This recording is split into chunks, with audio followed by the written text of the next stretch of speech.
Okay, so thank you very much. And I was asked to give a 1-hour talk about nutrition in IBD. So there are going to be 2 surprises here. One, I think I'll finish a little bit earlier than 1 hour, probably about 45 or 50 minutes. As my dear dad always told me, did you ever come out of a lecture and people said, oh, it was too short?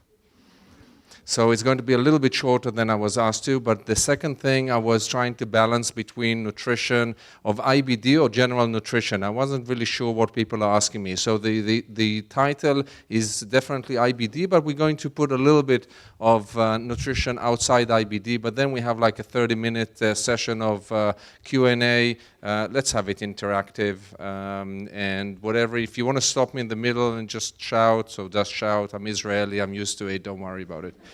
Okay, so the bad news that whatever you used to think about your food before, I'm going to ruin it, and your meal is not going to be the same after we hear what we said here. So just keep it in mind, and we think we'll just go along and be a bit more aware of what we eat generally. That's work. And I dedicate my talk today to my late grandma and grandpa, Anne and Joe, and you'll understand later why. There is a reason to that. They lived in London, and their children were Aaron, David. In the middle is my dad, Mike, who is the real professor in our house. Aaron is sitting here, and David not only sitting here. Where's David? David? Thank you so much for the book and for the time and for the organization and this lovely show that you're doing. I don't know how you have the time to do all these things, but the book and all the initiation is David's work. So thank you very much for pushing this throughout. Okay, a little bit about IBD if people don't know what IBD is. So IBD is not an autoimmune disease. It's more like immune deficient disease, perhaps. It's a chronic inflammation in the gut because of translocation of bacteria or the microbiome, what we call it, from the inside of the gut, or altered microbiome within the bowel wall, and that creates an inflammation. I tell to my patient, just walking on the beach on a windy day and a grain of sand is coming into your eye and the entire eye is red and sore because of that little grain of sand. You can put steroids into the eye and you'll feel better, but still this grain of sand is there. You can put antibiotics there and you'll actually feel a little bit better, but then the wind will put another grain of sand into your eye. And this is more or less IBD, but in the bowel, and instead of a grain of sand, this is the microbiome or bacteria that are happening, and that's what we have. And what is the problem? The problem is that the ongoing inflammation causes damage to the bowel, and that's what we want to avoid in the long term. Yeah. Okay, so what is damage? To me, these are damage. But more for IBD, we're talking about structural damage in Crohn's disease, which is more of fistula, which is an opening or a passage or a pathological passage within organs within the body, and also stenosis, which is narrowing. What we have in ulcerative colitis, we can have also narrowing, but also dysfunction of the colon. But this is not enough. I think if you have IBD patients here, you know IBD patients, you know that this is way more damage to the life than just structural anatomic problems. And the one is more of academic or social impairment because of time that you miss from school or from work. In children, you have poor growth in half of the children with Crohn's. This does not happen in ulcerative colitis. We have osteopenia, osteoporosis of the bone. So there's a lot of things happening, not always we are aware. By the way, I was told 2 things. Do not put in your talk more than 2 figures, otherwise people will just walk away. And whatever you do, do not put a picture of Johnson. So there is no picture of local politics, but I have to tell you that I think our problem are worse. I don't think your prime minister needed to go to a mini war with rocket just to build a coalition. So there is still way to go even here. But if we're talking about politics, we want to talk a little bit about Brexit. IBD does not support Brexit because this happens everywhere and you cannot detach from different other parts of Europe. But it happens more in the Western world and in Europe, in North America. It doesn't happen so much in the developed part of the world. There is what is called north-south gradient. So if you want to be smart, you want to endorse the independence call of the Scottish people, because as you go north, there is more IBD, and if you accept the referendum about independence, you will just cut by significant rates your IBD patients within England. And we're thinking about all these geographical facts and to think about what causes IBD. So it couldn't be only genetic, right? Because more than 100 years ago, there was no Crohn's in the world. So something is happening in our world now that causes this disease to increase in prevalence, and not only that it increases in prevalence, it actually increases in prevalence selectively in specific parts of the world. So we are the chosen people. We got a bonus, more IBD than other nations, and we can see that in Israel. We have population-based analysis we have on our servers at Shaare Zedek, the all clinical data of all IBD patients in Israel with controls, 120,000 patients from the 4 HMOs in Israel. And we are going through these massive pieces of data, big data, trying to learn more and more what is happening. One of the things we saw that the prevalence in Israel is increasing. It's doubled in the last 10 years, and it's actually tripled in Arab, but still Arab is much less frequent than in Jews as well. So part of it genetics, but part of it must be also environmental. And what we saw that if you can see the Jews have more IBD than non-Jews, and Arabs have the least, but people who made aliyah or immigration from the Russian countries a while ago, they had an intermediate prevalence rate. But what happened if we wait long enough, we follow these patients or these people that immigrated from Russia, we can see that the time from immigration increased, their prevalence of IBD increased as well. So something is happening in Israel which caused them to increase their rate of IBD when they didn't have it in Russia. So all this comes down to that IBD is an environmental disease much more than genetic disease. And there are genetics for sure as well, but not more than 35% of the occurrence of IBD.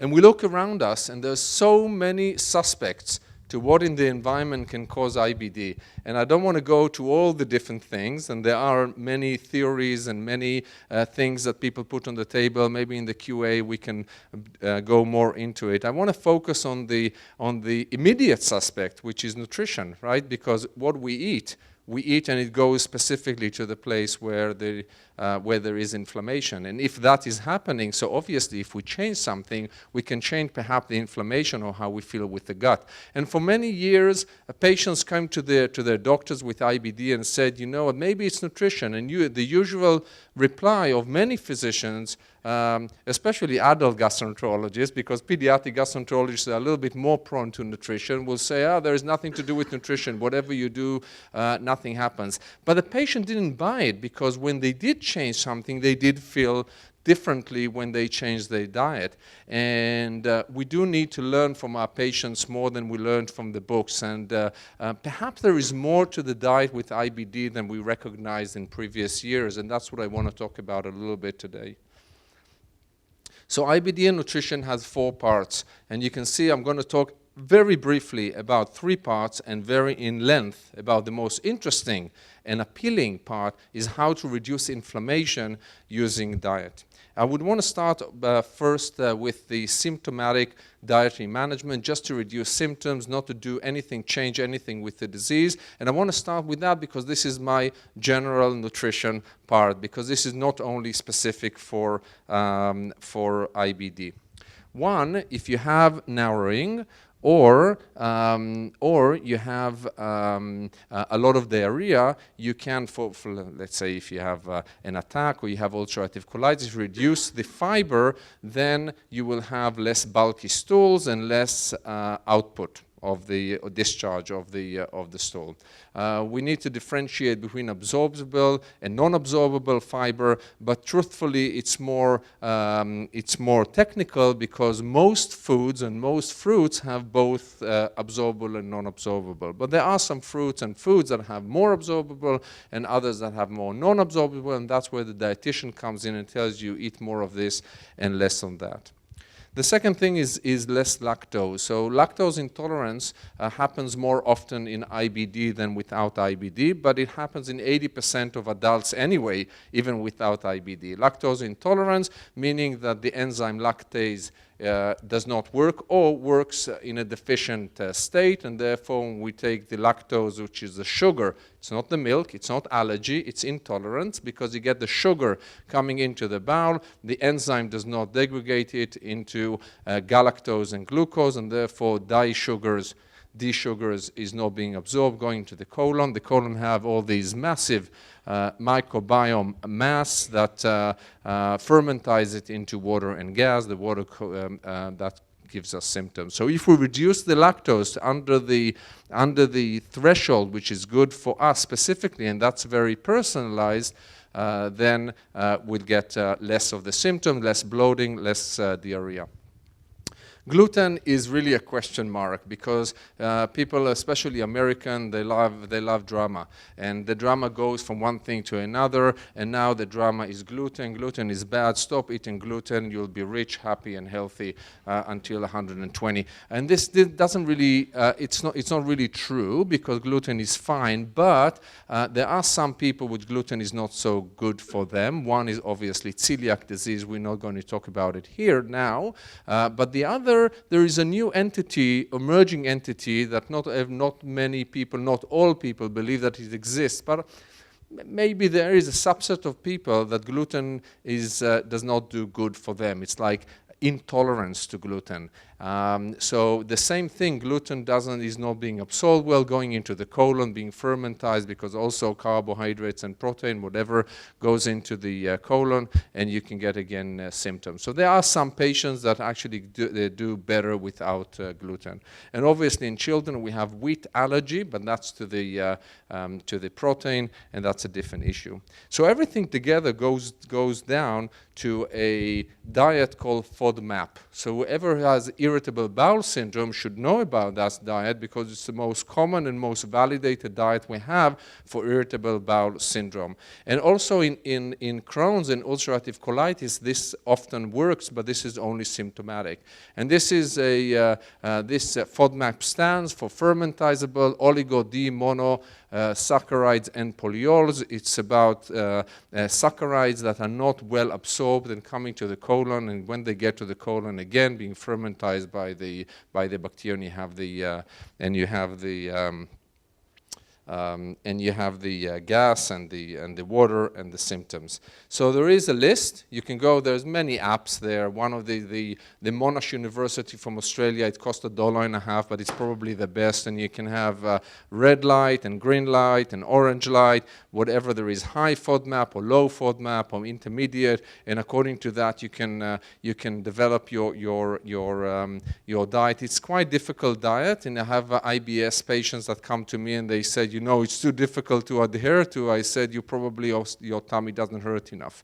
It's not dangerous, but if you want to control your symptoms, this is a good way to control your symptoms, especially when you have diarrhea. You wait 2 or 3 weeks, and when it's getting better, then gradually you increase the foods, and you manage to get the FODMAP just below the threshold that works for your body, and that's how you learn what you eat. You think about everything, and once you get this, he said, wow, I had a neighbor of mine that got this the Hebrew book, The Tasty and Healthy, in Israel, and she had this table of the FODMAP in the thing, and she said, now I understand the entire family. Always we had issue with our stomach, but now I looked at the thing and I said I had a sense that some of the vegetable that we eat is not good for me, but I couldn't really make sense of it. And I put it now, and we're following the table, and now suddenly I feel much better. It's not because we have any secret; she just didn't know about what FODMAP diet is.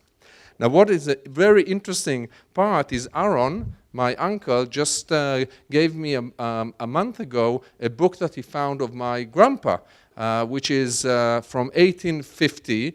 And that's Rofei Ladim. You can see a pediatrician, and he, in Warsaw, he put a book, which is a fascinating book, a lot of interesting comments on how you need to live your life. But this is 1850, and what drew my attention is page 156, and he told, I don't know how many people here know Hebrew. All of you?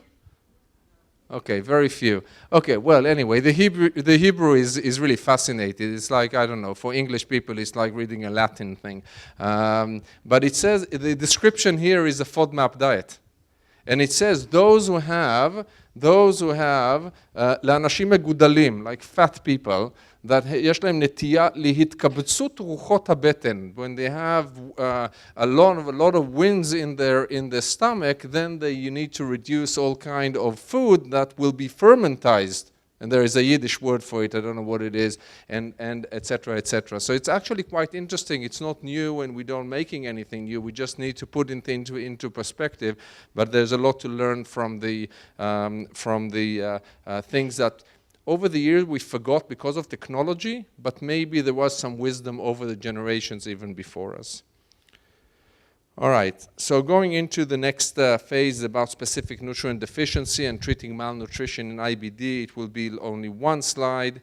I'm not going to go into it. That's when we have the dietitian, the medical advice, so this is probably less interesting for most of you, but many people, especially with Crohn, may have malnutrition, low weight, poor growth. Many have low vitamin D, and this is really important to have vitamin D higher. We talked about the north-south gradient. As you go north, you have more IBD. One of the theory that you have less vitamin D because of the less of the lower sunshine, and the vitamin D have been implicated with many autoimmune disease, and this is something which is important to get right. Anemia is really common because of a hormone called hepcidin that doesn't allow the oral iron to be absorbed, and therefore we need to decrease the inflammation, and to treat this, or we give intravenous iron, etc. So there's things to follow nutritionally, and when there is a deficit, so that needs to be completed in the right way. So the rest of the talk, I will be focusing about treating inflammation, and let's see how that goes, okay?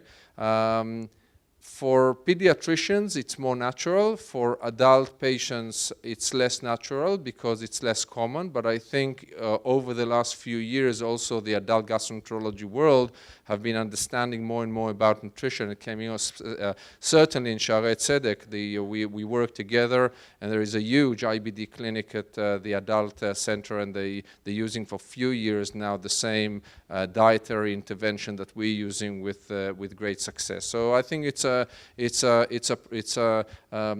work in progress for the entire gastroenterology community. Some exciting work coming out in the last couple of years. One of the thing is we based the book on, but we'll discuss it together. So one of the thing, diet works in Crohn's disease, period. Diet works. Now what diet and how it works we can discuss. This is, we call it exclusive enteral nutrition, which means that you take a patient with Crohn's disease and you give him to drink only formula to 6 to 10 weeks. The inflammation subsides, and you can see these children, all my patients allowed me to put their picture on it. They are very, very happy with a formula called Modulen. Yes, it works, and it's they drink it. Or in other places in the world, like if you are a child with Crohn's in Paris, the word steroids will not come out of their mouth. They will say, you have two choices taking the Modulen. Do you want to take it orally, or do you want to stick an NG tube for 8 weeks? And this is the choice that you have. Scotland is the same. As an example, this is a true patient of mine that he came to me from a different place around here, and he was just starting azathioprine, one of the immune suppressants before. You can see that his growth is increasing a little bit, but this was before the biologic area. Today immediately they get biologic, and we got Imuran. When I saw him, immediately I put him on exclusive enteral nutrition. You can see his growth, boom, shooting up, and then we stopped the exclusive enteral nutrition. You know, you cannot have that for a long period of time because of compliance, and then we started biologic therapy infliximab, and you can see his growth. Eventually he underwent surgery and got a little bit better. But when you look at this period, on the serum inflammatory markers, right, CRP, the C-reactive protein, you can see the only time that the inflammatory marker normalizes, not when he was having Imuran, not when he was having biologic, the only time when he was having nutritional therapy. And that should come as a little surprise. There are quite a few studies, mainly in children, but also in adults. In children, showing that it's not different than steroids. So it responds in a few days. If after 5 or 6 days you take the EN, it doesn't work, stop it, it won't work for you. So it works very fast, just like steroids. And the difference is that with nutrition, you get mucosal healing, so lack of inflammation in most of the patients, whereas in steroids, you're getting in the minority of patients. In adults, the randomized controlled trials show that the steroids were a little bit better than EN, but there is a technical explanation to that and duration of disease. I won't go into it, but it works also in adults, perhaps a little bit better than less well as steroids. How does it work and why does it work? We are unsure, but some of it goes back to the microbiome that we just discussed before. So we know now 3 exciting studies in the last 2 years, one of them coming from Scotland, showing that while you take the EN, the microbiome changes. So we have to remember when we eat, we feed our microbiome as well, and we have as many cells in the body, we have bugs in our bowel. The metabolic capacity of the microbiome is larger than our liver. So this is a living organ in our body, and when we're eating, we can very dramatically and rapidly change the pattern of the microbiome. If you're eating meat and you're becoming vegetarian, within 3 weeks, your microbiome changes and vice versa. Taking antibiotics, boom, it goes to one side. Taking probiotics to another side. If you're eating this or that, it changes, and we get the same thing with the EN. And this is probably the most appealing explanation why EN works, although there are other theories as well. So that comes down to our ECHO and ESPGHAN European or international guidelines. First-line therapy with Crohn's disease in children is nutrition, is exclusive enteral nutrition, not steroids, nutrition. And it works very nicely. What is the problem? The problem is that it's not very palatable, and it's difficult to take out a child from a clinic, especially with a Jewish mother, with an 8 weeks of only formula and without any solid food or real food, according to the parents. And they're not very happy, and I actually quite lied, because these happy children that I showed you before, they are very happy because that's their 8 weeks are finished, and when they are smiling. The truth is that's how it looks in clinic. I thank my younger daughter for modeling for me. We are in a constant battle in clinic. We're trying to convince the child. I give all my families, they have my personal cell phone number, and I have a deal with the adolescent, and I said, you know what, it's okay for you to break, and if you want to eat, it's okay, but before then, you have to call me day or night, Saturday or weekdays. You have to shake on that. And they say, okay, that's their commitment. They never call because they are shy, but then they had a commitment. They have to continue. We have the dietitian work with them, the IBD nurse is working with them, the psychologist. It's not very, very easy. There are a few tricks. So we're thinking, how can we make it easy? One of the things is how we can make it palatable. So there are a few formulas. One is the Modulen. Modulen is a polymeric food. What do we mean by polymeric? That the ingredients are not the specific amino acids, for instance. So we have peptides. So we have a few amino acids together. It's a little bit more palatable.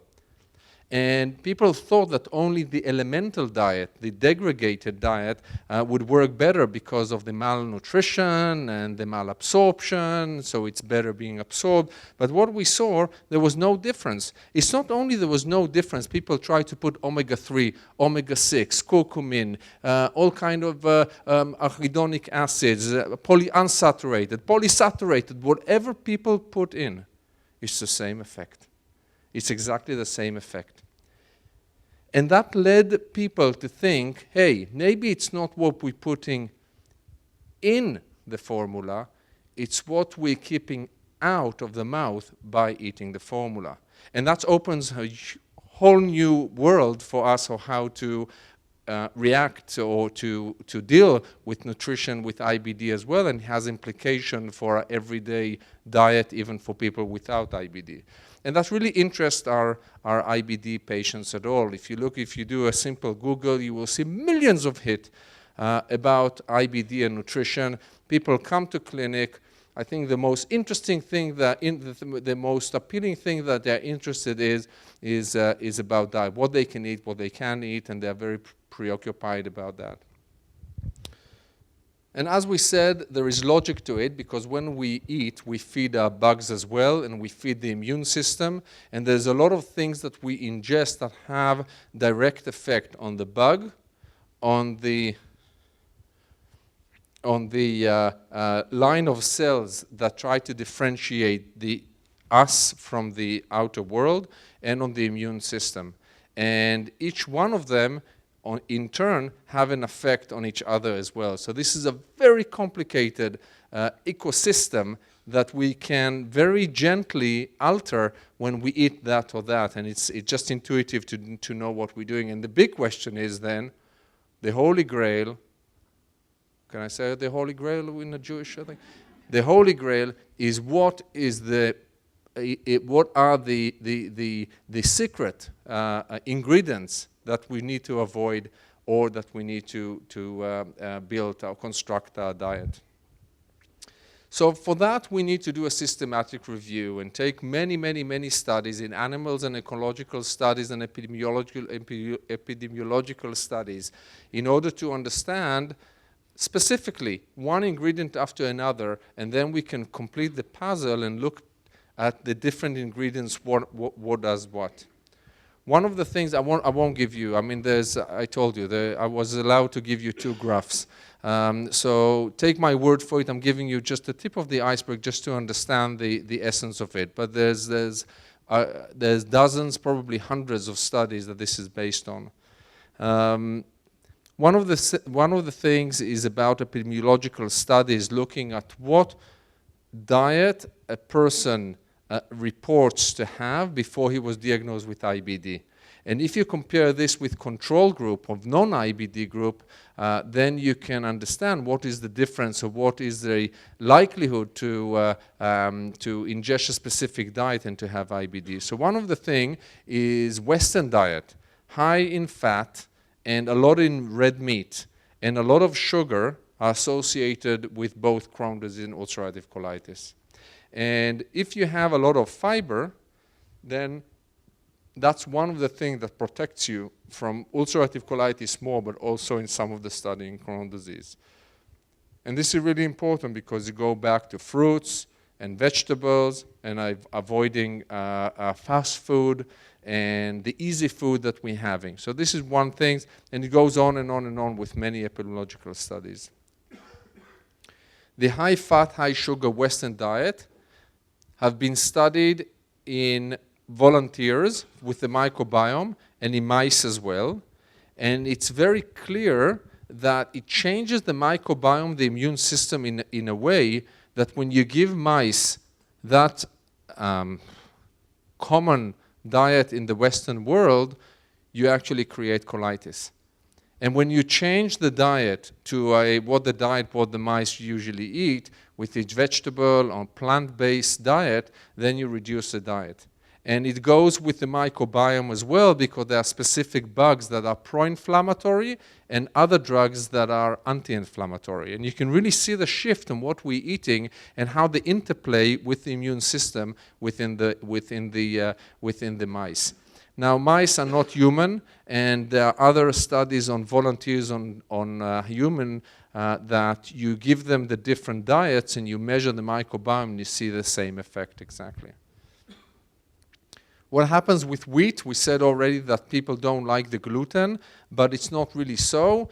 Wheat also, or gluten, but specifically wheat, increases a molecule in the body called zonulin. And zonulin, for some reason, increases the permeability of the gut. Why it happens, we don't know, but that's what's happening. And once the permeability of the gut is higher, then there is more translocation of bacteria, the bugs inside the bowel wall, and again you create an inflammation. And that has been replicated in mice as well in several studies. But the real interest is about what we add to our foods. I don't know how many of you know that the FDA has a list, and it's open, you can look at it on the internet, 4,096 chemicals are allowed to add to our foods. And this is in the food industry. And each of the chemicals is doing something else. I don't know how many of you know what emulsifiers are. I mean, you eat them every day, all the time. There are many types of emulsifiers. Anyone made ice cream at home? So what happens? So you add the little bit from the fat, from the cream, whatever, and you put water and you put it into the freezer, and then you take it out. The fat is in the how do you make it all creamy and nice and fat and water don't go together. Emulsifiers, that's what they do. So they take the fatty particles within the gravies that we use or between the ice cream, and you take the water and you mix them all together in a nice creamy consistency of what we have. Now, this was a landmark trial that make us all think and jump. Published in a very important journal, and showed for the first time that if you take mice and you add two types of nature, you know that, you take two types, carboxymethylcellulose or polysorbate 80, and you add them to mice, what happens, these little dots are bugs, the red ones. And this is a mucus that looks after our intestine. And what happens when you give these emulsifiers, and not in high levels, the same levels that we eat anyway in our body, you can see already there is invasion of the bugs into the mucosa and translocation into the gut. And that increased also metabolic syndromes. So increase of resistance to insulin, and that triggered a whole cascade of negative issues within our body as well. And that made us think, and that's only the emulsifier stories. How many of you brushed your teeth this morning? I presume all of you. So all of you had nanoparticle, titanium dioxide. This is a nanoparticle. This is a new era. In the last year, there is huge increase of the use of nanoparticle in industry. Supposed to be inert, and none of it supposed to affect our body. But we know already with titanium dioxide, the same thing with animal studies, that it does the same thing. It increases the permeability of the gut, it increases the inflammation, it reduces the immune system, and it triggers inflammation as well. And in fact, I won't give you all the story, but there's now evidence on 70 on these 4,000 additives that they have a negative effect on our body. And this is in all the food that we're having now. It's maltodextrin, which is like a sweetener, and there is things that they add to some of the milk products that's supposed to be inertic, but it's food additives. So they don't need to prove in animal models that it's very, very safe. They just need to show that if they give it to an animal 10 times more than the dose that is going to be added to the food, the mice is not dead, and that's fine. And well, I'm making it simpler than it is.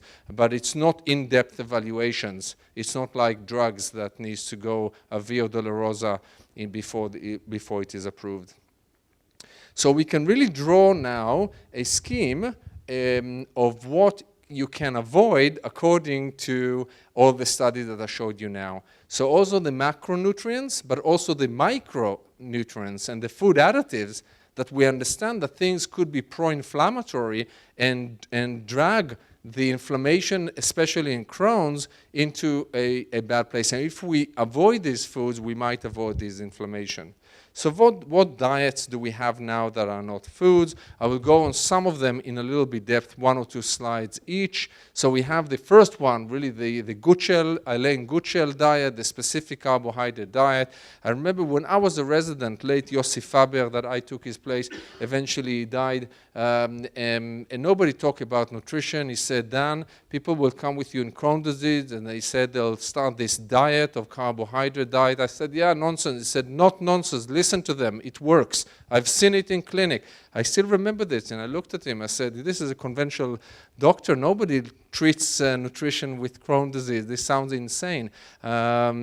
But this is one of the first, and there's now more and more evidence that some of this work. And we'll talk about it in a second. Mediterranean diet, Seedy, that's bringing a lot of vibrate in the last year, coming from Israel, from Aryeh Levin and Rotem Sigal. The exclusion diet, a little bit pushed, a little bit too aggressively by industry, by Nestle, but let's leave that. There is still also some good science to that as well. The Seedy Treat coming from Glasgow, 2 of my friends really doing amazing work. We'll discuss that as well. Came in Gastroenterology last week, a very nice diet. Tasty and healthy is the best diet. We'll talk about it in a second. IBD Ed, we won't talk. In allergies, we won't talk because there's not a lot after it. But there are already diets, specific diets for treating inflammation in Crohn's disease. We're already there. What is behind specific carbohydrate diet or Elaine Gutschel? Elaine Gutschel, I think she wrote it in the 70s. The issue is to avoid food that she thought that it provokes yeast. A microbiome was not an issue then. And she was really ahead of her time. She said, I don't want to provoke yeast. So she said, if I'm giving carbohydrates, then I'll have more yeast, and then we'll have more inflammation. And she said, okay, why don't you remove potatoes and sweet potatoes and sugars and this, and you'll be better. But she also added some of the things, I don't know why, because then it's not a mainstay of her theory, but things that we know now, processed food and canned food and things that have additives into it, she also excluded. So in that regard, it actually works nicely. This is a study in children showing that children that did not take formula, they just had the diet. You can see that the inflammatory markers are decreasing, and there's another study that did not show decreased inflammation in endoscopy. So this is none of what I'm showing you now is like, wow, like why did I take medications until now? This is usually something that you give on top or just to induce remission. This is not magic, and we don't have anything that's to make the disease go away, but this is certainly some tools to think about. So the Seedy that came out in Gastroenterology this year, it's again a diet. So if with Elaine Gutschel you're not allowed to have potatoes, where the potatoes here you have to have. It's mandatory to have potatoes. It's based more or less on the same thing, but with starch. And in the morning you have to eat 2 carrots and 3 potatoes, and in the afternoon you take 3 tomatoes and 1 fish, and that's how you have a gradual decrease in the number of foods, and fruits and vegetables are really important. And this is the study. This is the second graph that I was allowed. You can see that those who had the diet with half of their calories coming from a formula more or less had the same effect as those who had also only the exclusive enteral nutrition with the formula. That was very interesting.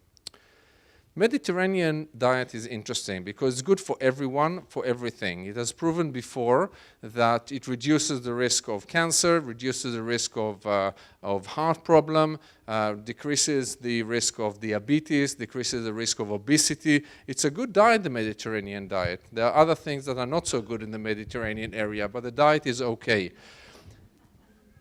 It's part of it is also a holistic thing, this physical activity, water, be happy. This is part of the holistic part of the diet, but then a lot of fruits and vegetables and fiber. And as we said before, this is exactly what we need, right?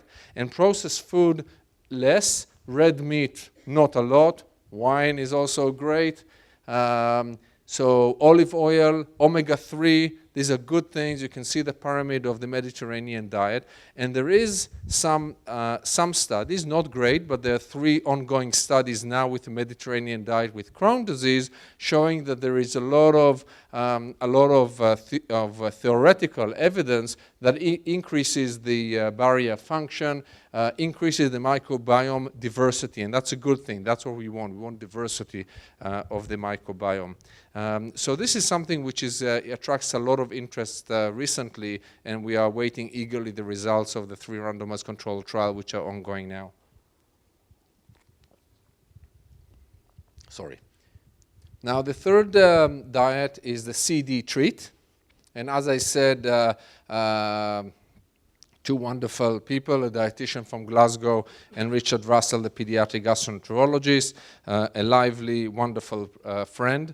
And what they said, he said, you know what, the best evidence that we have come from EN, from Modulen. So they looked at the Modulen and they said, why, Turner, are you saying that emulsifiers are bad? Modulen have emulsifiers in them, and that induces remission.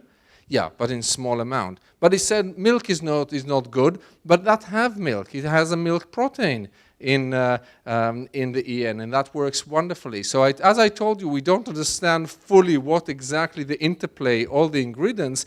This is some of it. So apparently it's a factor of doing something together and not just taking one ingredient after another. And what they've done, they took a different approach.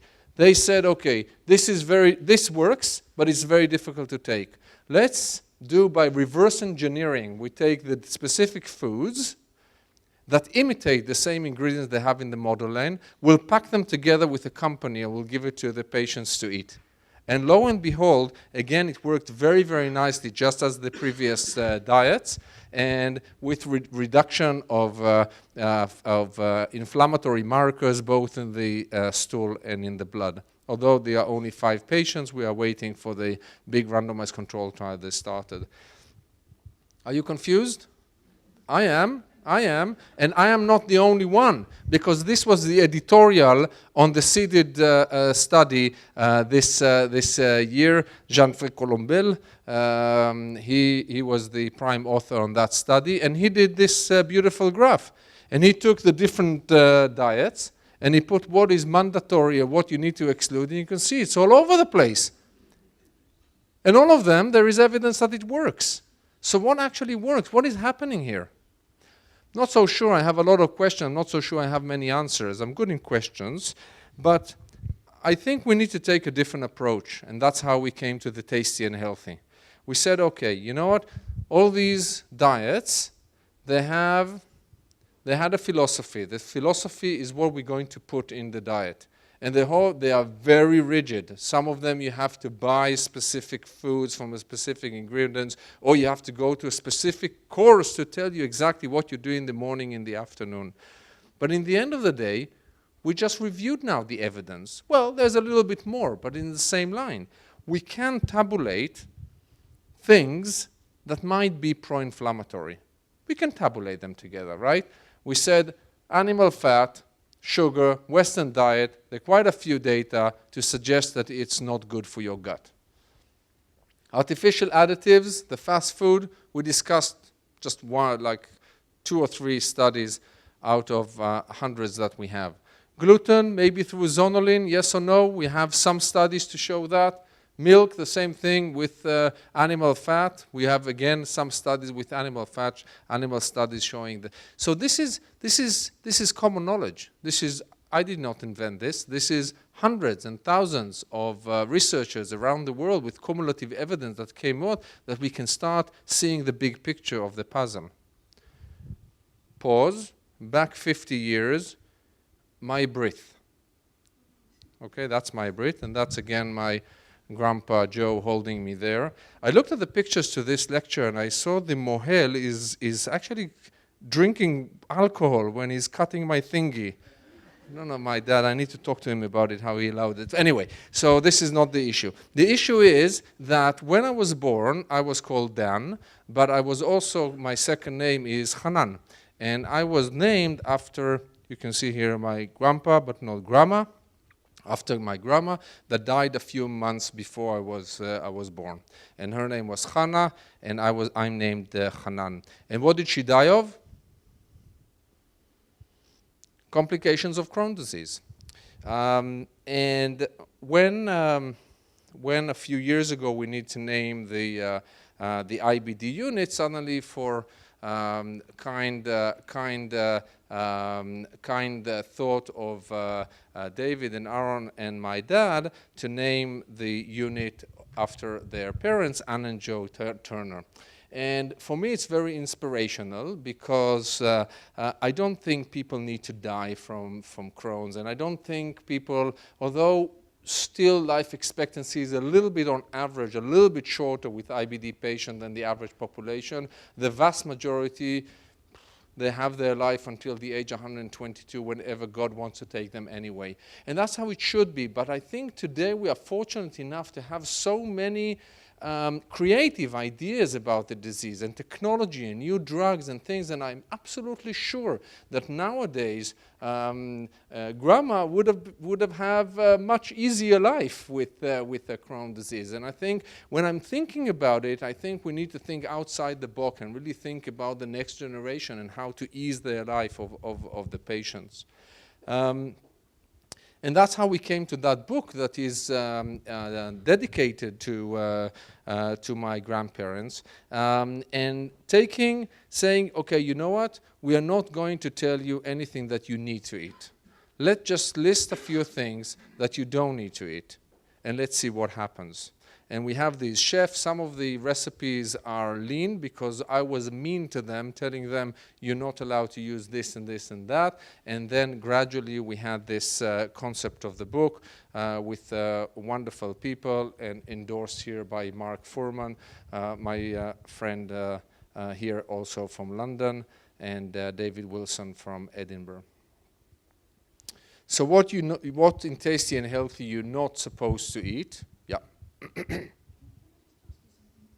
put up the chart for the Mediterranean diet, you talked before about narrowing of the intestine. It's one of the side effects of Crohn, one of the things that can happen with Crohn's disease. But in the Mediterranean diet, there's a lot of vegetable and fibre.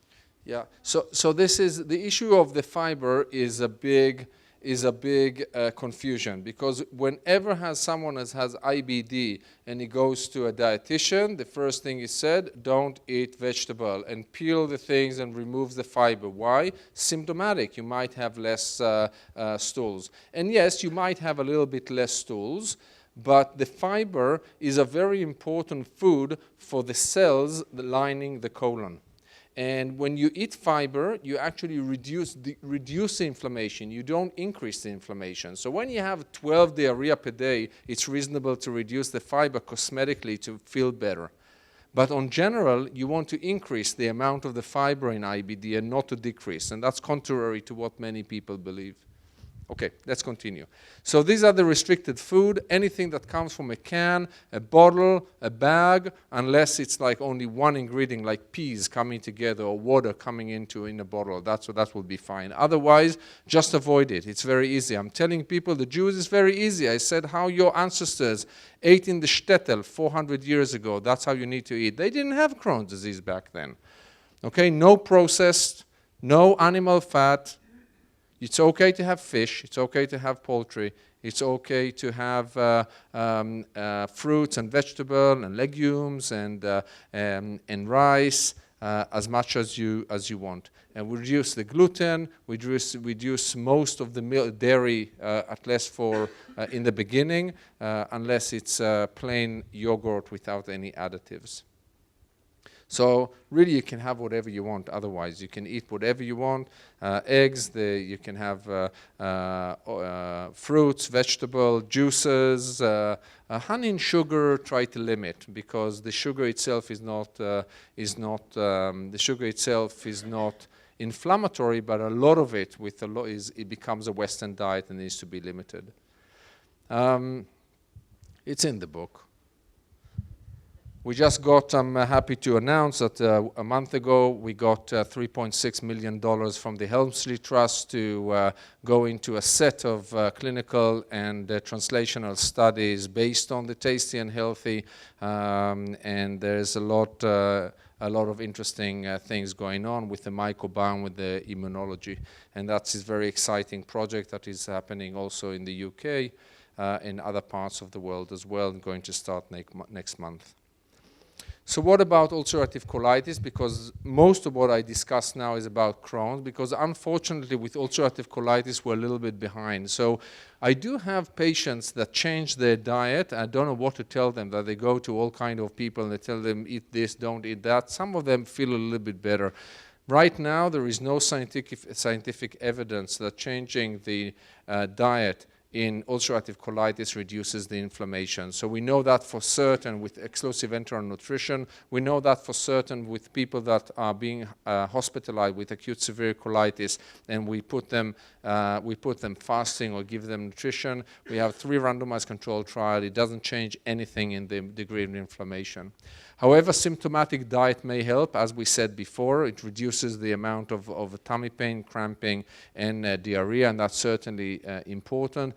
I feel that this is not diet, but it's holistic approach. When you take someone and you make him happy, and he smiles all day, very optimistic, it has an effect in ulcerative colitis more than in Crohn's. In Crohn's, it's difficult to put the disease into remission, but UC is more abrupt disease, more easier to put it into remission, and the overall feeling of the patient is also quite important, probably more in Crohn's disease. Fiber should be consumed, to your question, for sure in ulcerative colitis, unless it's like really severe attack right now that you want just symptomatic relief.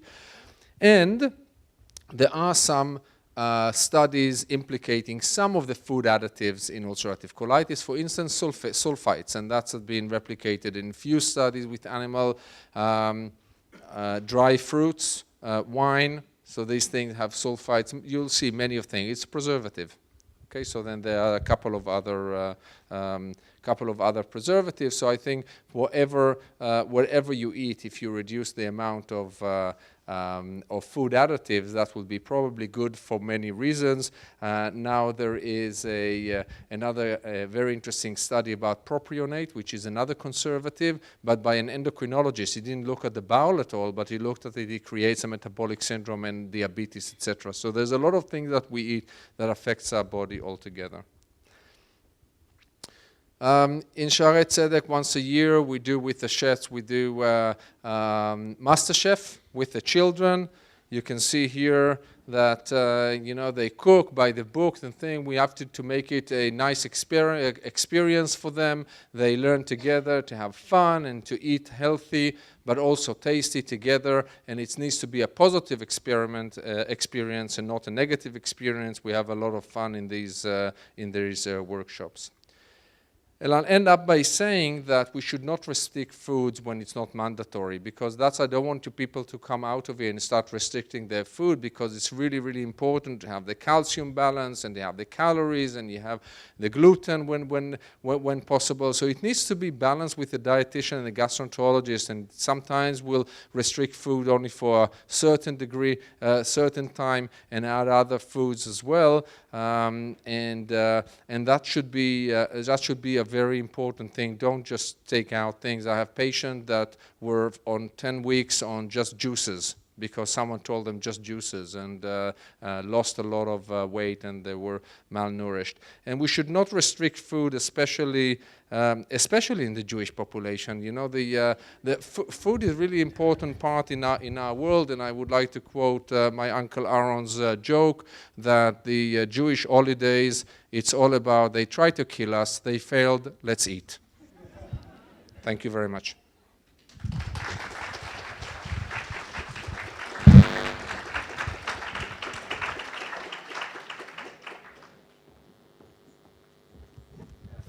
Thank you very much, Dan, for a very informative and entertaining talk.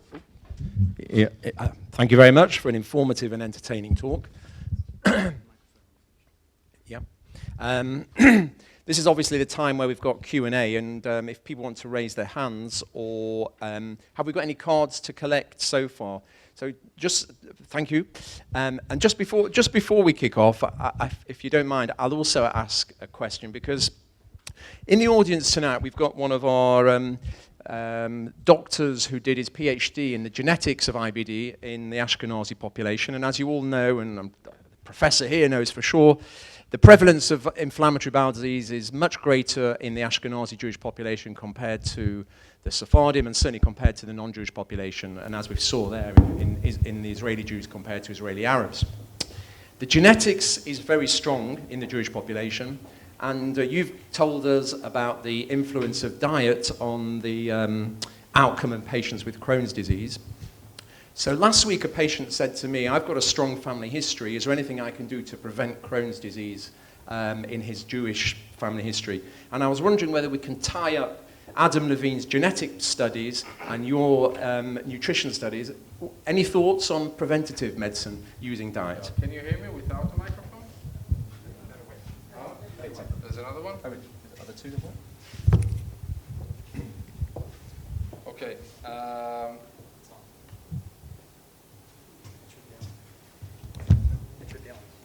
Should be on. This one. Okay. So that's a very common question, because I have families, mostly Ashkenazi, that some of them have like 4 people have a family of 6 people, affected people with IBD in that family. So this comes out quite often. There is a big study that we are leading in Israel, but a great guy called Ken in Toronto is leading that internationally, and they're also recruiting patients in the UK as well. It's called the GEM project, and the GEM project is exactly that. They're taking healthy siblings without IBD, and they're following for 6 years to see who develops IBD and to see what happened before the diagnosis, so we can change that. So we know for sure that the permeability of the gut is increased in some of the patients that they have that will come up to eventually to develop IBD. So what can we do to change the risk? We don't know exactly. We're trying to develop now. There is argument of how to develop this randomized controlled trial to take at-risk patients and to change something. So should we give probiotics? Should we change the diet, as we said, and to give less probiotic diet that increases the permeability? Probably yes. If you're thinking about it when you have a little child, breastfeeding is really important. Trying to avoid antibiotics as much as possible in infancy, because all of this have been subject to higher risk of IBD later on. Bring a dog or a cow into your flat. That's also decreases. So living in a farm and living with animals reduces the likelihood. Don't be so particular about each child having its own towel and own room. Be less hygiene between them, and that also reduces the likelihood for IBD. And be happy. Thank you. So we had a question from the audience. Did you want to ask a question? Yes. One second. Hi, you haven't mentioned the role of fermented foods. It seemed to be working for many patients, like sourdough or like other fermented foods. Sorry, I didn't get it. Sourdough. Yeah. Okay, so what I said here is things that we have evidence for.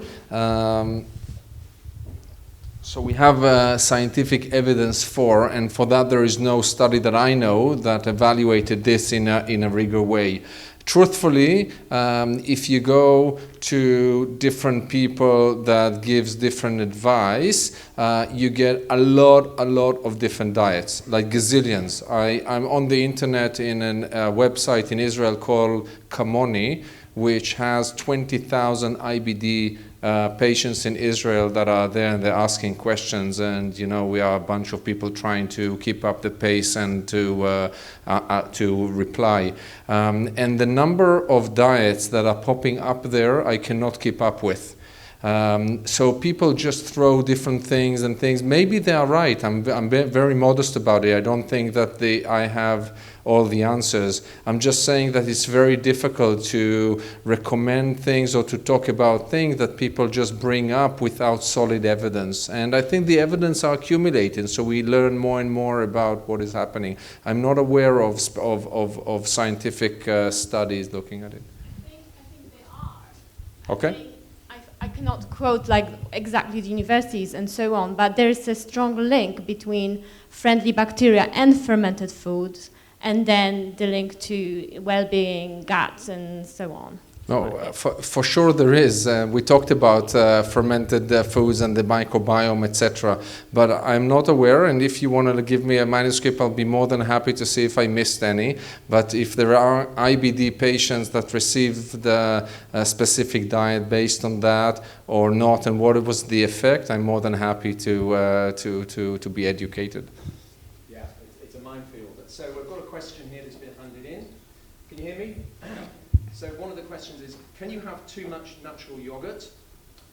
In other words, because it's a probiotic, and what is your view on probiotics? Do you recommend it on a daily basis or just for a period of time for these patients? Okay, so probiotics, well, yogurt is yogurt. There's a little bit of probiotics into it, but it's not as many usually as the capsules that you take or the remedies, the different ways of taking it. So yogurt is fine. You can take as much yogurt as you want. If you're not lactose intolerant and you're happy with that, that's fine if you have a balanced diet. Probiotics, there is evidence in ulcerative colitis that it works in a modest way. So in mild ulcerative colitis, certain probiotics, E. coli, Nestle, and Saccharomyces cerevisiae, which is not a probiotic, it's a yeast, and VSL.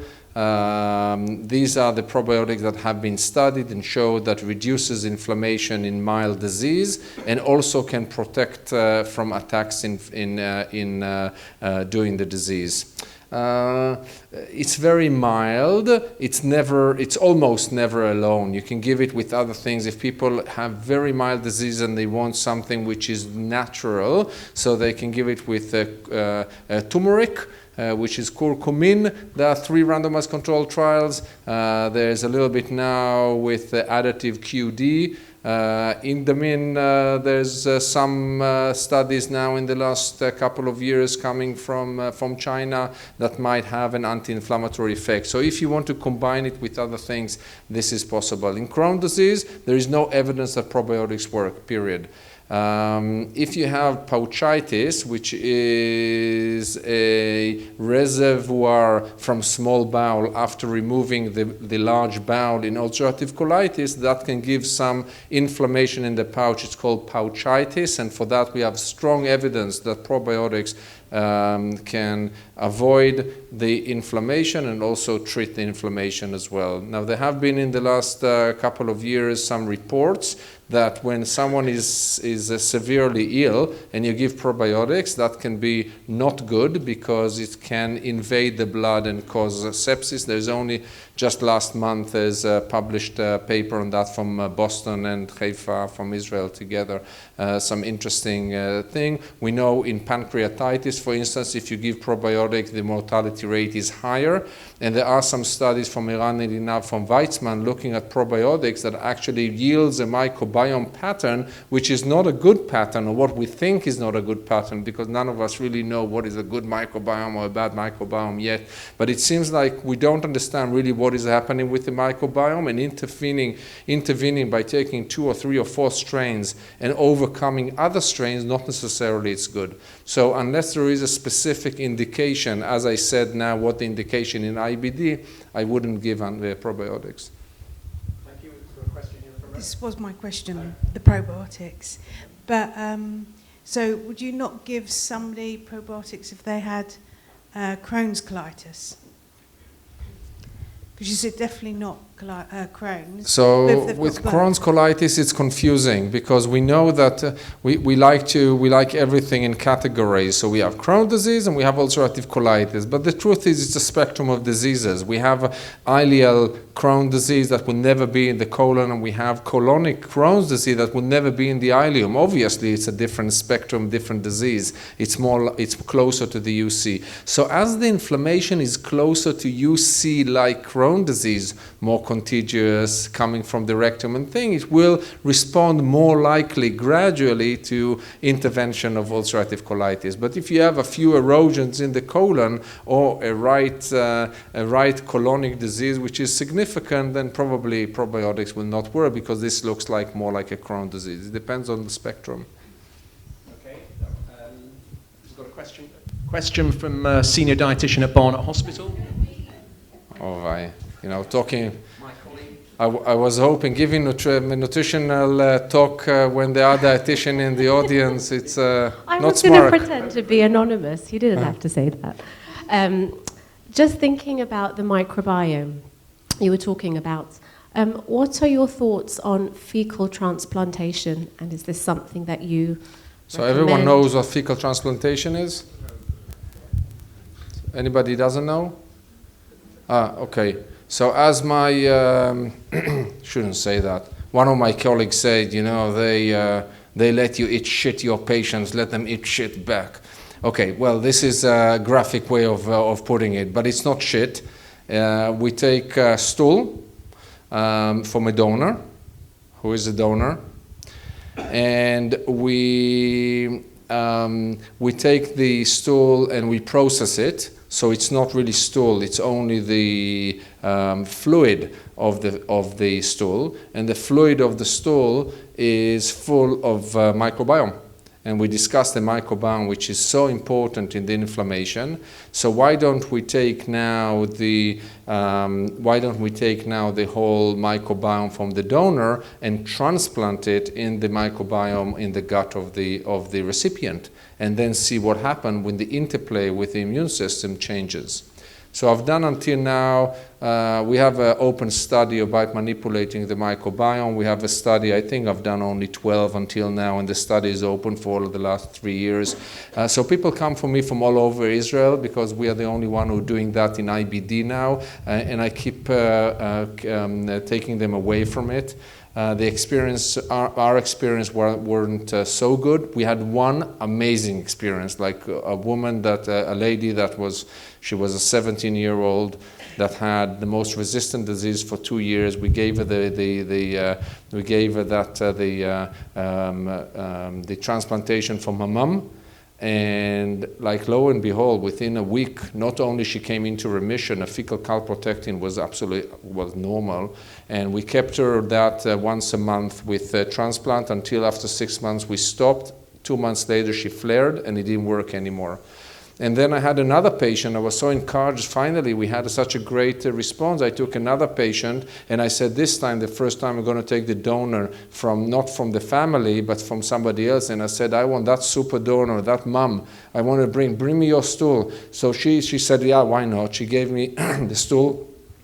And I transplanted that stool into that patient, and nothing happened. So I think the problem is now that we don't know what is the ideal donor. So we know in some of the study, you asked a question, so you're probably aware of the studies. One of the study, the biggest studies, it was negative, but if you looked at there were 3 donors, and the one of the donors had a good effect in all the people, maybe 4 donors, I can't remember, but one of the donors was the super donor and had a great effect, and the others were not. So I think what people are working on in the ongoing studies we are not part of is taking the microbiome from the donor, and there are a couple of studies in the last year which was quite interesting exactly in that, and looking at patterns and what gives you a good pattern in the effect. And I think by until that happens, I'm not very enthusiastic about that. But I think there is a future to that once we understand what we're doing. Okay, thank you. I just want, Nonna, just 1 second. I just want to do some of these from the audience, from the people who've written some cards on. So some quick fire questions if we can, just try and get through some of these. My friend's daughter is 19 years old.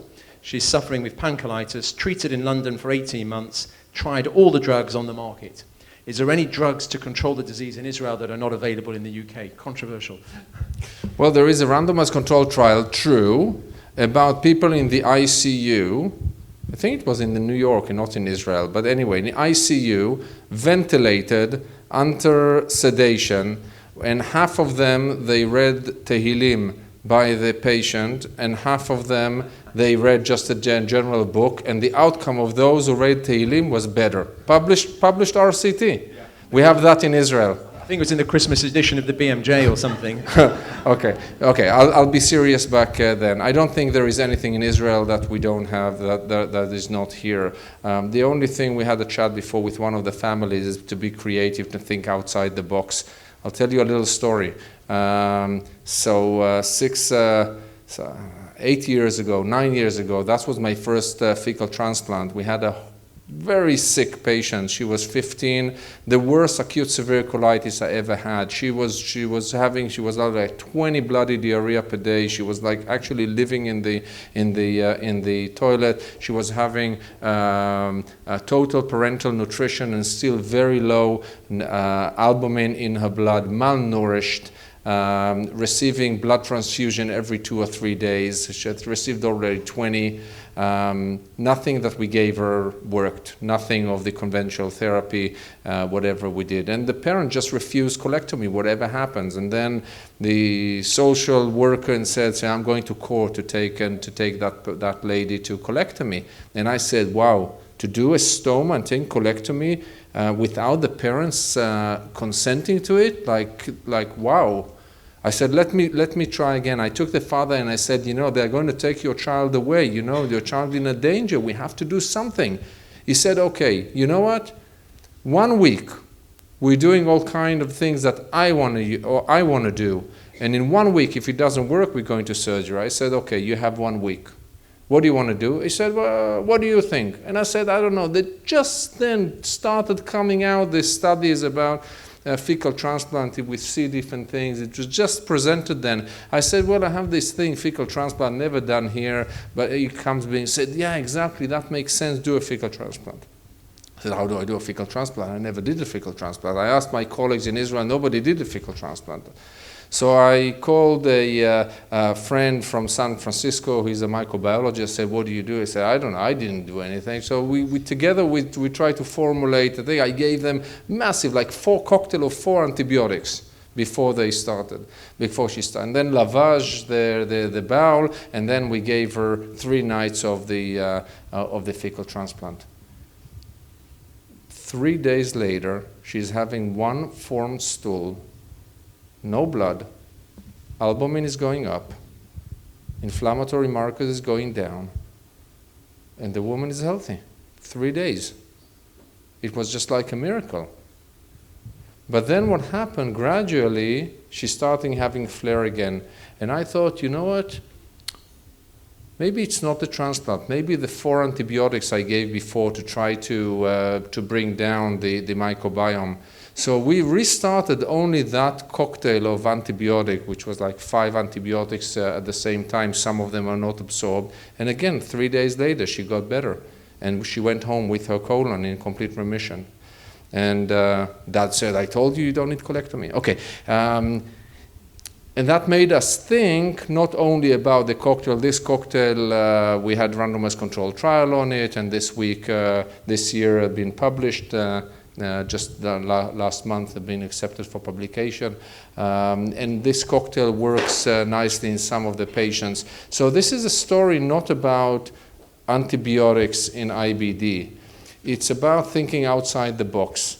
And this is nothing there is in Israel that there is no in England or in other places. It's just being in an IBD center that knows the patient, and also when the general algorithms are ending, we can still think about creative ways in finding a solution to very challenging cases, because truthfully, we are not very successful in all the cases. There are cases that are so refractory and we do not understand.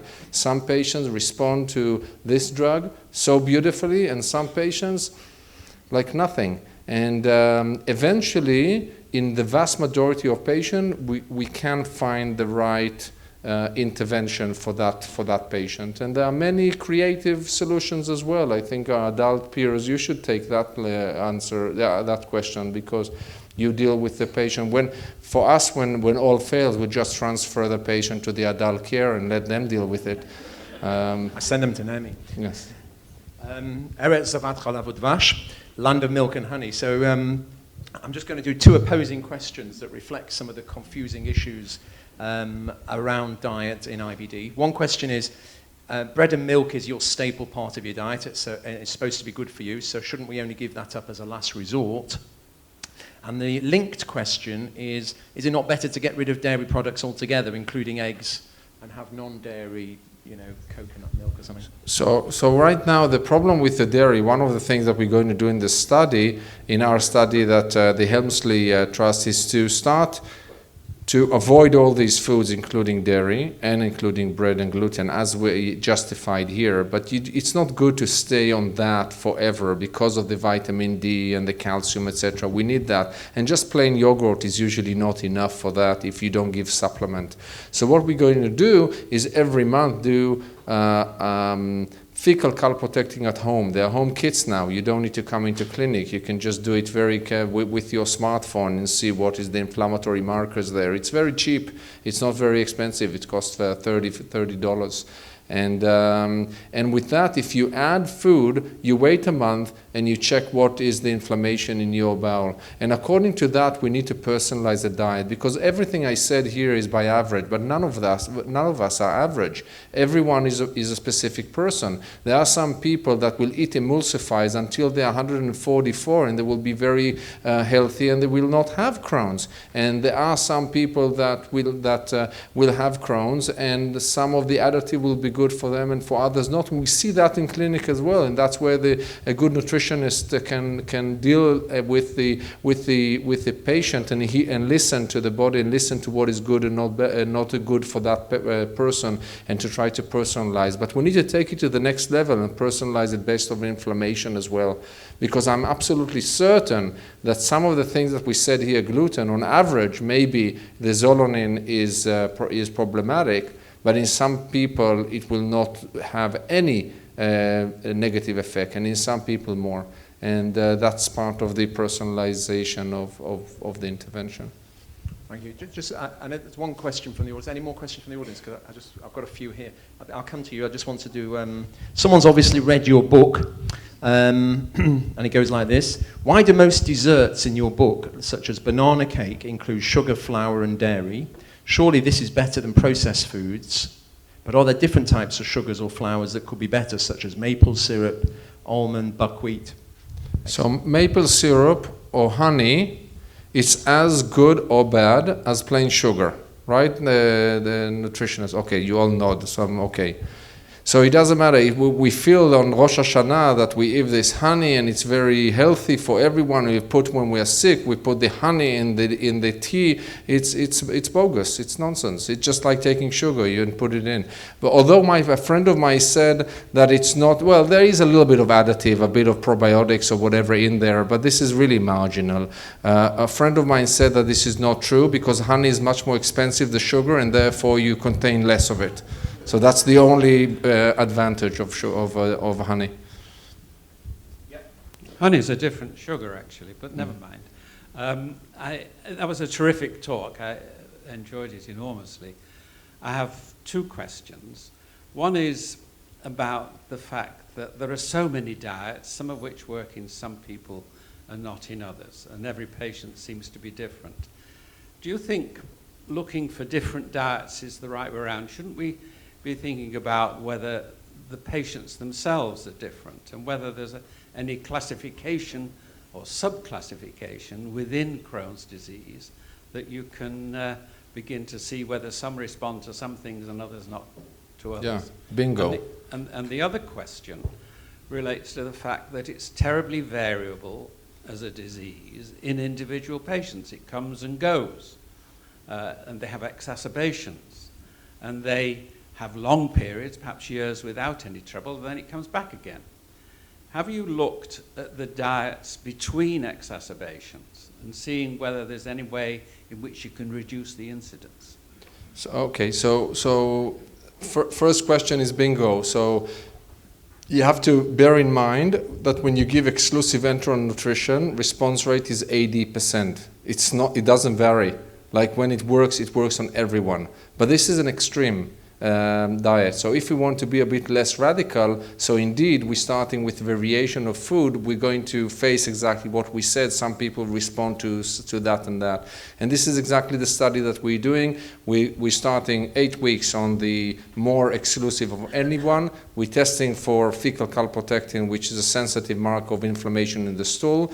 And then every month there is the testing of fecal markers. And then we're trying, in the end of that study, we'll see with microbiome and immune phenotyping and a lot of sophisticated omics of the body to try to predict patterns of who responds to what based on the microbiome and other things. So I think we are not there yet to personalize the diet. What I tell patients, listen to your body. Some patients, they just feel that something is good for them and something is not good. If it's not good, just don't eat it. The second question exacerbations was an exacerbation. So there are studies about PEN, partial enteral nutrition over time.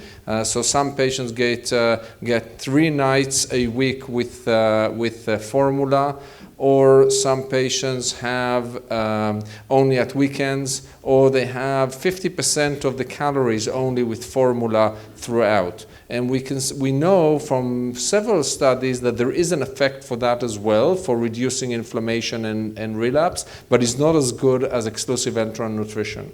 There is no study until now that I'm aware of specific exclusion diet in a systematic way like that over a long period of time, a year or year and a half. There are 2 case series, but not a good study that you can really understand from. And the reason for that is because the diets are really difficult. So I do have patients beyond science that they take the specific carbohydrate diet, or they take the tasty and healthy, and they take that for months. And some of them feel good, some of them feel good until they don't. And after a few months, inflammatory markers increase. And therefore, almost always I do not recommend only dietary intervention as the sole treatment. And it's always something, I'm telling patients, it's like there is a bonfire, and with one hand you're trying to pour water in to put off the fire, and with another one you put pro-inflammatory foods and you give oil. So if you put a lot of water with the drugs and with the biologics, then you can eat whatever you like because you have mucosal healing, so you don't need to be in agony. But usually if you have the right balance between the water and the reducing the oil to the minimum as possible, you can use less water to put off the fire. Thank you, very comprehensive answer. Another couple of questions that are partly linked. One is about Japanese and Eastern cultures. They've got a very different diet to us in the West, and they apparently eat a lot of more fermented foods. Can you comment on the prevalence differences of Crohn's in the East and the West? Okay, so again, it's the same thing that I've shown you from immigrants from Russia. So people in the West, in Japan, in India, in Korea, in China, they have much less IBD than we have now. However, the prevalence is increasing sharply over there. India is heading, but also Korea as well, and China is not far from there. Just being to Shanghai there, they have a huge population of very early onset IBD, discussing thalidomide, the same challenges that we have, and the prevalence is increasing a lot. Moreover, if we take immigrants from Asia and they immigrate to Canada, there's a very nice study by studies by Eric Benchimol showing the same thing what we showed in Russia, that the prevalence increases, and it increases specifically if the child of the patient immigrated when he was a child and not as an elderly. If it's so, you need more time to be exposed to the environment. So what happens? Why the IBD increases in the Far East? Also because you have more and more McDonald's there, or because of microbiome, or because of food there. It goes down to all the environmental things we discussed before. I suppose this is not directly the question, but it comes from the question: is it less common in vegetarians and vegans, Crohn's and colitis? I'm not aware of studies looking at that. Do But maybe one of the nutritionists can. Do the dietitians know? No, but I see the Asians who are vegetarian. You mean?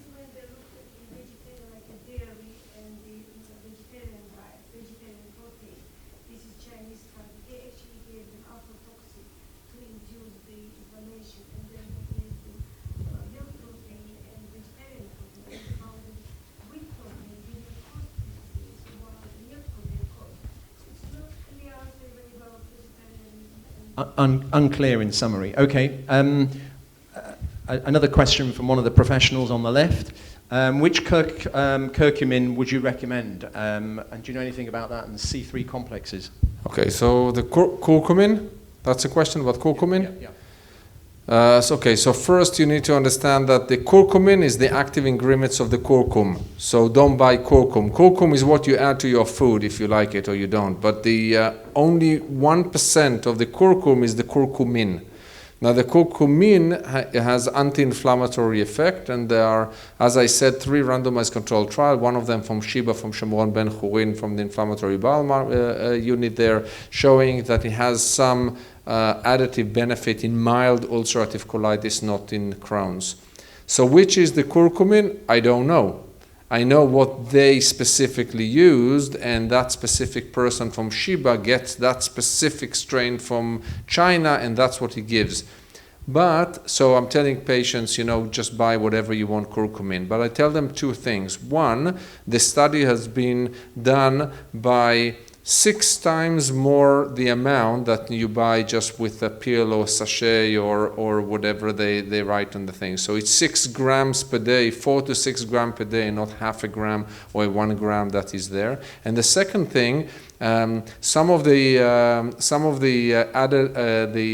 manufacturers, they put vitamin C and all kind of additives there, and they said enhanced absorption. You don't buy these ones, right? You don't want absorption. You want them to stay in the bowel. That's how you get the maximal effect. So don't put any additives to that if says if you have a lot of absorption, that's not the one that you want to buy. Professor, you said that I know for a fact that Israel and the professors in Israel do think outside the box, and they do think creatively. And one of the situations you put was that you gave a combination of drugs to somebody and it happened to work. Dr. Mann, do you have that here, that you are able to give a combination of drugs where you've got somebody with refractory Crohn's? So the answer to your question is, I don't know how stringent the Israeli sort of guideline people and management are. We have very tight regulations in the NHS about what expensive biologics we can prescribe. So if you fail one, you go on to another one. And the evidence base for combination drugs is only coming out now. So when we use expensive drugs in the UK, we are very much tied down by the rules which are published by NICE, National Institute of Clinical Excellence. And unless you're in a clinical trial, you can't play and dabble. But that's the problem. Unless you give the combination of drugs, how will you ever know that it works or doesn't work? Well, there are clinical trials for people who sort of fail standard therapies, and that's the sort of group of patients who would enter into it. But a patient can't wait until those clinical trials come through. You may turn around and say, well, we've got nothing else to do, let's cut. Once upon a time, we used to be a bit more free, to be cavalier and go outside the box. But we do, we're not allowed. you're restricted by NICE. NICE, the CCG who hold the purse strings for the costs of the drugs. So unless you're in a clinical trial, it's quite hard to deviate from national guidelines. I don't know whether you have a bit more freedom in Israel or you're also tied down by regulatory bodies. Well, Israelis don't like people to tell them what to do. So, and the problem is that each one thinks that they know best than other people as well. Which means that you do think outside the box. I'm not saying. I think also people in the UK. I know some of them very well, especially in the pediatric community. They think a lot outside the box, and they give care not worse than what we give infants or complicated cases. And we have discussions among ourselves. So I think I'm quite confident in saying that. But there is regulations, and in some places I am jealous of NICE. In the way that it's structured and evidence-based. There are some things that is happening in my country that people can give. They are more flexible just because the patient is shouting and throwing things at the secretary. The secretary says, okay, I'll give you whatever you want, and they're signing. And this is not far from how it is. If someone is demanding enough, he will get what he wants. And then it leads also a lot to futile treatments as well that are not indicated. And I think the strength, any strength is also inevitably involved also limitations as well. But the strength of the UK system, that it's very organized and evidence-based, you don't lose resources for nothing. I don't know more to say about it.